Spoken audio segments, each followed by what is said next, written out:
कहानियाँ जीवन में बहुत मायने रखती हैं। कई बार बड़ी से बड़ी डिग्री भी ज्ञान नहीं देती और एक छोटी सी कहानी आपका जीवन बदल देती है। ऐसी ही और कहानियाँ सुनने के लिए आप हमारे एंड्रॉयड ऐप पॉकेट कहानियाँ को प्ले स्टोर से डाउनलोड कर सकते हैं, जिसका लिंक आपको वीडियो के डिस्क्रिप्शन में मिल जाएगा।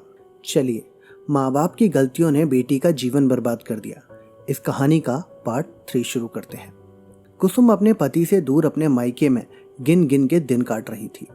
वहीं ससुराल में अभी तक अनिल के माता पिता को इसके बारे में कुछ मालूम ही नहीं था।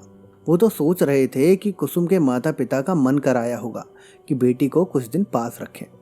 इसीलिए अनिल कुसुम को मायके छोड़कर अकेला लौट आया है। जिसके बाद अनिल से इसके बारे में बात की गई तो उस पर अनिल ने छूटते ही बोला, मैंने कौन सा दहेज मांगा था, उधार चाहिए था, जैसे ही मेरे पास पैसे जमा हो जाएंगे मैं वापस कर दूंगा। जिसके बाद घनश्याम जी चुपचाप कुसुम के हाथ में रकम देकर फिर दामाद से कोई सवाल जवाब किए बिना अपने बड़े भाई के घर चले गए। वो आखिर तक ये समझ ही नहीं पाए थे कि रुपए की मांग के पीछे समधी समधन की भी कोई इच्छा थी या नहीं थी। ऐसे ही 3 साल गुजर गए, न रकम वापस आई और न ही नई मांग हुई। घनश्याम जी ने फिर भी शुक्र मनाया और खुद को ये समझा लिया कि दहेज में कोई कमी रह गई होगी जो उस 40,000 रुपए से पूरी की गई होगी। तभी एक दिन पता चला कि अनिल जिस फैक्ट्री में काम करता था, कोविड की वजह से वो बंद हो गई है और फैक्ट्री में काम करने वालों को उनका बकाया पैसा देकर जॉब से निकाल दिया है। कुसुम भी अब इन 3 सालों में अपने ससुराल में अच्छे से पैर जमा चुकी थी और वो अब एक बच्चे की माँ भी बन चुकी थी और दूसरा बच्चा उसके पेट में था। एक दिन अनिल ने सोचा कि क्यों ना वो अपने ससुराल के पास जॉब के लिए ट्राई करे। इसलिए वो अपनी पत्नी और बच्चों के साथ मोटरसाइकिल से ससुराल आया और वहीं शहर में नई नौकरी की तलाश में भटकने लगा। लगभग 20 दिन तक भटकने के बाद भी जब उसे नौकरी नहीं मिली तो एक दिन अनिल ने अपनी बीवी से कहा कि कहीं भी ढंग की नौकरी नहीं मिल रही है। सोच रहा हूँ कि नौकरी ढूंढने में समय बर्बाद करने के बजाय अपना खुद का कोई काम शुरू करूँ। अगर 1 लाख रुपए की मदद मिल जाए तो मैं खुद का काम शुरू कर सकता हूँ। ये सुनकर कुसुम ने सोचा कि पिछली रकम तो वापस हुई नहीं और 1 लाख फिर से। मानो अनिल के मुंह से बोल नहीं फूटे हों, बम का गोला दगा हो। ये सुनकर पास में खड़ी सास भी एकदम से बोल पड़ी, जमाई राजा, वो 40,000 ही बड़ी मुश्किल से चुकाए हैं हमने और आपकी साली की शादी में खूब खर्च हुआ है हमारा। इस बार हम चाहकर भी कुछ नहीं कर पाएंगे। ये 2 टूक जवाब सुनकर अनिल कुछ नहीं बोला।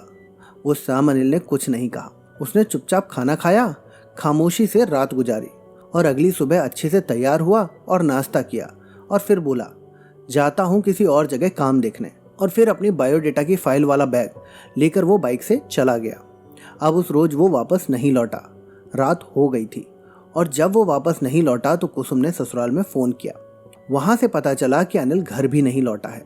ये सुनकर कुसुम सोचने लगी, आखिर अनिल गया तो गया कहाँ। अब ऐसे ही 2 दिन गुजर गए और अनिल का कुछ भी पता नहीं चला।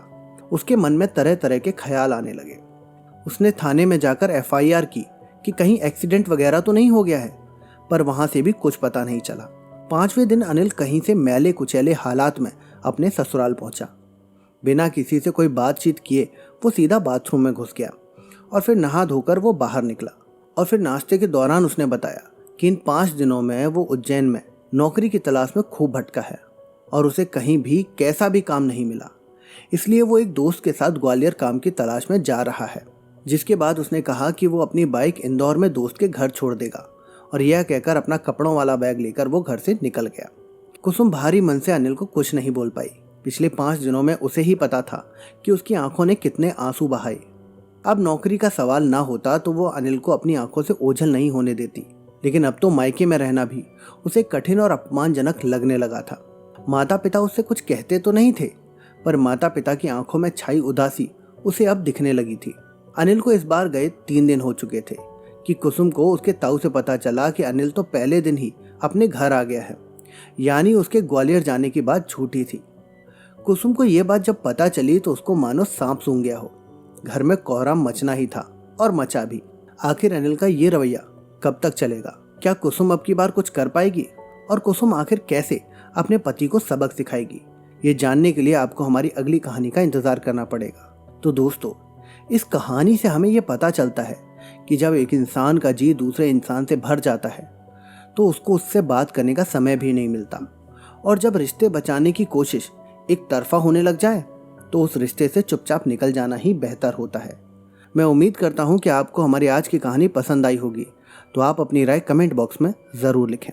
वीडियो पसंद आई है तो वीडियो को लाइक करें, अपने दोस्तों के साथ शेयर करें।